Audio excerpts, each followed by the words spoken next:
Վերահսկման նոր փուլ, սահմանելով խիստ պահանջներ դեպի Եվրոպական միության անդամ պետություններ ձկան և ձկնամթերքի արտահանման ողջ գործընթացը կանոնակարգելու նպատակով։ Այս նախաձեռնությունն առաջին հերթին միտված է տեղական արտադրանքի որակական հատկանիշները եվրոպական բարձր ստանդարտներին լիարժեք համապատասխանեցնելուն և միջազգային շուկաներում հայկական ապրանքանիշի մրցունակությունը բարձրացնելուն։ Օրենսդրական նոր փաթեթով առաջարկվում է արմատապես հստակեցնել ու խստացնել այն չափանիշները, որոնց այսուհետ պետք է բավարարեն հայաստանյան ձկնաբուծական տնտեսությունները, ձկնամթերքի վերամշակմամբ ու արտադրությամբ զբաղվող կազմակերպությունները, ինչպես նաև պատրաստի արտադրանքի պահեստավորմամբ և լոգիստիկայով զբաղվող ընկերությունները։ Որպեսզի ձկնաբուծական տնտեսությունները կամ ձկնամթերք արտադրող կամ ձկնամթերքի պահպանում իրականացնող կազմակերպությունները կարողանան Եվրոպական միության երկրներ արտահանել ձուկ կամ ձկնամթերք, պետք է գրանցված լինեն Եվրոպական հանձնաժողովի առևտրի վերահսկման և փորձագիտական թրեսից համակարգում։ Համակարգը կարևոր դեր է խաղում դրանց հետագծելիությունն ամբողջ աշխարհում ապահովելու գործում։ Ներկայացված օրենքների նախագծերի փաթեթում գրանցման լիազոր մարմին է սահմանվել սննդամթերքի անվտանգության տեսչական մարմինը։ Փոփոխություններ են իրականացվում նաև ներքին առևտրաշրջանառության և հարկային վարչարարության թվայնացման ոլորտում։ Հայաստանում գործող առևտրի և սպասարկման օբյեկտները հնարավորություն կստանան ավանդական թղթային կտրոնների փոխարեն սպառողներին տրամադրել էլեկտրոնային ՀԴՄ կտրոններ։ Նախկինում Հայաստանում էլեկտրոնային տարբերակով կտրոնների տրամադրումը թույլատրվում էր միայն խիստ սահմանափակ դեպքերում, մասնավորապես օնլայն հարթակներից ու հավելվածներից ապրանքներ գնելու, ծառայություններ պատվիրելու, ինչպես նաև հանրային տրանսպորտի և առողջապահական ծառայությունների դիմաց վճարումներ իրականացնելիս։ Այժմ ընդունված օրենսդրական փոփոխությունների համաձայն առևտրի և ծառայությունների ոլորտի մյուս բոլոր սուբյեկտները նույնպես իրավունք կստանան կիրառել էլեկտրոնային կտրոններ։ Ընդ որում տնտեսվարողները կարող են ընտրել ինչպես թղթային և էլեկտրոնային տարբերակների համակցումը, այնպես էլ թղթային կրիչներից ամբողջությամբ հրաժարվելու ձևաչափը, ամբողջական անցում կատարելով թվայնացված էլեկտրոնային ՀԴՄ կտրոնների համակարգին։ Նախագծով նախատեսվում էր նաև հստակեցնել ապրանքների մատակարարման պահի որոշման կանոնները,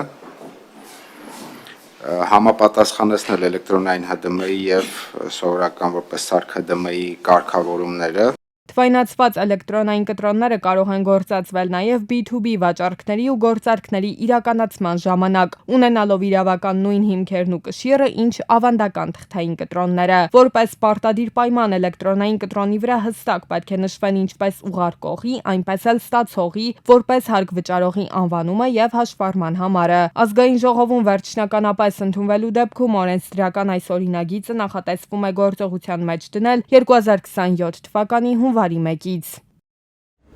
Առողջության համընդհանուր ապահովագրության շահառուների թիվը մոտենում է 2 միլիոնի։ Կառավարության տվյալներով հունվարի 1-ից ռեզիդենտների թվի ավելացման, 200,000 դրամից բարձր աշխատավարձ ստացողների ընդգրկման և անհատ ձեռնարկատերերի ակտիվ միանալու հաշվին առողջության համընդհանուր ապահովագրության շահառուների թիվը աճել է և հասել շուրջ 1,70,000-ի։ 2027 թվականի հունվարի 1-ից համակարգին կմիանան նաև քաղաքացիական իրավական պայմանագրերով աշխատողները, տաքսու վարորդները և գրանցված բոլոր աշխատողները անկախ աշխատավարձի չափից, իսկ 2028 թվականի հունվարի 1-ից նախատեսվում է ընդգրկել ամբողջ բնակչությանը շուրջ 3 միլիոն մարդու, ինչի արդյունքում պետպատվերի ծրագիրը որպես բյուջետային մեխանիզմ հիմնականում կդադարեցվի։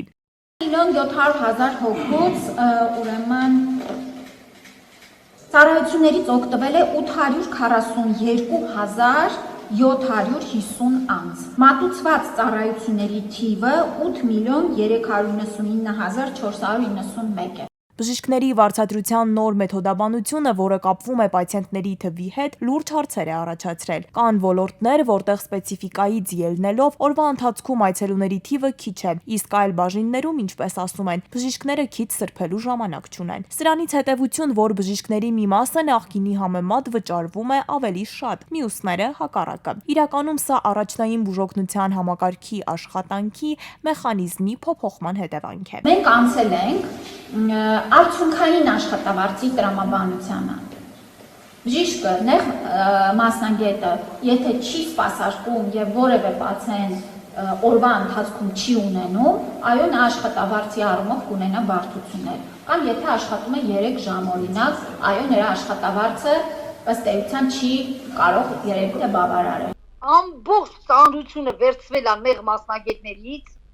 եւ դիսպանսեր հսկողության կաբինետներից վերցվել տրվել է առողջության առաջնային պահպանման բժշկին, այսինքն թերապևտին, ընտանեկան բժշկին, մեկ էլ մանկաբույժին, որի արդյունքում նրանց per capita գումարը ավելացել է եւ այս մեղ մասնագետները մնացել են միայն խորհրդատվությունից եկող գումարների հույսին աշխատավարձ ստանալուն։ Զբաղված ու չզբաղված բժիշկների խնդիրն էլ հանգեցնում է մեկ այլ իրավիճակի, որը ապահովագրական համակարգից դուրս նախկինում չկար։ Խոսքը սպասարկումների ու հերթերի մասին է, երբ պացիենտը չունի կյանքի հետ կապված հարց։ Այսինքն, երբ առողջական խնդիրը մահացու չէ, ըստ այդմ հոսպիտալացման կարիք չկա, բայց օրգանիզմում արկա խնդիրները ազդում են նրա կյանքի որակի վրա։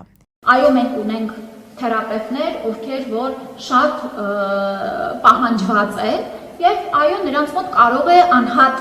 թերապևտների մոտ ավելի երկար լինել սպասման ժամանակը, բայց միջին հերթագրման ժամկետը 2 շաբաթ է, ինչը համարվում է շատ լավ ցուցանիշ։ Հերթերի հարցը քանի գնա ավելի սրանալու է, ինչու որտեղ լինելու է ֆինանսական խնդիր։ Լինելու է ֆինանսական խնդիր, քանի որ արդեն 6 ամսվա համար 8 միլիարդ եւս հավելյալ գումար ներդրվել է ապահովագրական գործունեությունը ապահովելու համար, այսինքն ստեղ էլ ակտուարական այդ հաշվարկներն տեսնում եք, այնպես չի համապատասխանել այս պահին իրականացվող ծավալին։ Մեկ մարդու սպասարկման համար ներկայում սահմանված է տարեկան 129,000 դրամ վճար։ Հենց այդքան է քաղաքացին պետության հետ համատեղ վճարում հիմնադրամին։ Բայց գալիք տարիներին այս վճարը ամենայն հավանականությամբ կփոխվի, նշում են մասնագետները։ Ապահովագրականը բուժ հաստատություններին ծառայությունների համար որոշ դեպքերում ինքնարժեքին մոտ գումարներ է փոխհատուցում, եւ սա երկար տևել չի կարող։ Ամառային արձակուրդները բոլորի, հատկապես երեխաների համար ակտիվ հանգստի շրջան են։ Բակերում, փողոցներում եւ այգիներում արձակուրդային փուլում նկատելիորեն ավելանում են հեծանվորդների թիվը։ Ազատ ժամանցին զուգահեռ, սակայն մեծանում են նաեւ անվտանգային ռիսկերը։ Երեխաները հաճախ հեծանիվ են վարում առանց սաղաբարտի, առանց ծնողների վերահսկողության, երբեմն էլ ավտոճանապարհին չափազանց մոտ։ Փորձագետները աչքի տակ ունենալով հարևան երկրների օրինակը ասում են, որ երկրում հասունացել է համապատասխան գոտիների առանձնացման անհրաժեշտությունը։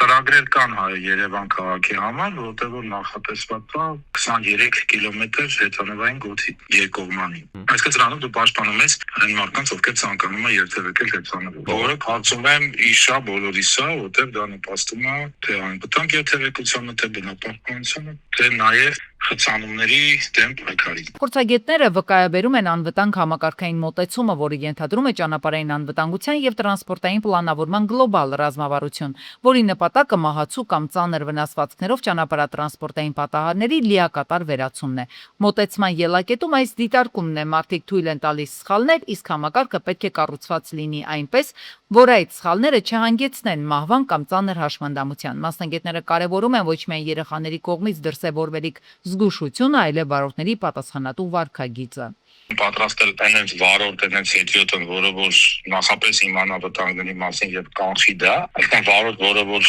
գիտի նշանները չբացակայեն, հեծանիվը եթե վարում են, ապա բնականաբար պաշտպանված լինեն։ Փորձագետները ցավով արձանագրում են, որ ճանապարհներին հաճախ կարելի է հանդիպել վարորդների, որոնք թեև շքեղ ավտոմեքենաներ են վարում, սակայն բավարար չափով չեն տիրապետում երթևեկության կանոններին։ Միևնույն ժամանակ կան նաև փորձառու եւ կարգապահ վարորդներ, որոնք ստիպված են շահագործել հնամաշ մեքենաներ։ Այս ամենին ավելանում են նաև ենթակառուցվածքային խնդիրները, որոնք եւս բացասաբար են ազդում ճանապարհային անվտանգության վրա։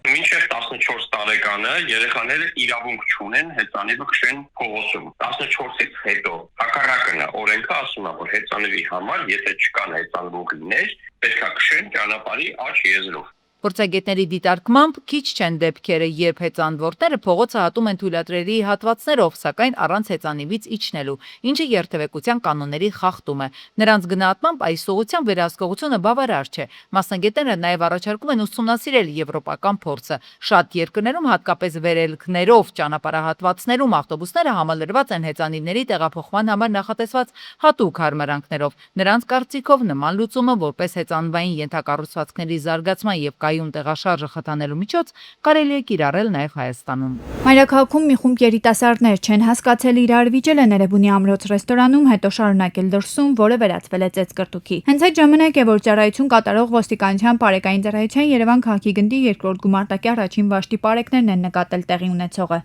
Հեսա տեսեք, այստեղ է եղել այդ մի կաթիլ մեղրի պատմությունը։ Մասնակիցներից 3-ին պարեկները բռնել են, հետո նկատել եւս 2 վիրավորի։ Վնասվածքներ էին ստացել, պարեկներն էլ ծառայողական մեքենայի դեղատուփի պարագաներով օգնել են նրանց։ Հետո Երևանի շտապօգնության բժիշկների հերթապահ խմբերը նրանց տեղափոխել են Էրեբունի բժշկական կենտրոն։ Քաղաքացիներ կային նշում էին, որ ասում էին մի քիչ շուտ գայր, այստեղ մարտաֆիլմ էր տեսնելու, լավա որ պարեկները շատ օպերատիվ են հասել պարեկները, հակառակ դեպքում գործ էին դնելու բացառում եսի մինչ առարկաներ։ Ոստիկանության համայնքային ոստիկանության գլխավոր վարչության Էրեբունու բաժնի ծառայողները պարեկների հետ ռեստորանի սենյակներից մեկում, հետո դրսում ու փողոցի տարբեր հատվածներում հայտնաբերել են դանակ, պատարակախ, բջջային հեռախոսներ, նաև մահակ, որոնց վրա եղել են արնանման հետքեր։ Դեպքի վայրում հայտնաբերվել է նաև թմրանյութի նմանվող զանգված ու կաթուցիչ։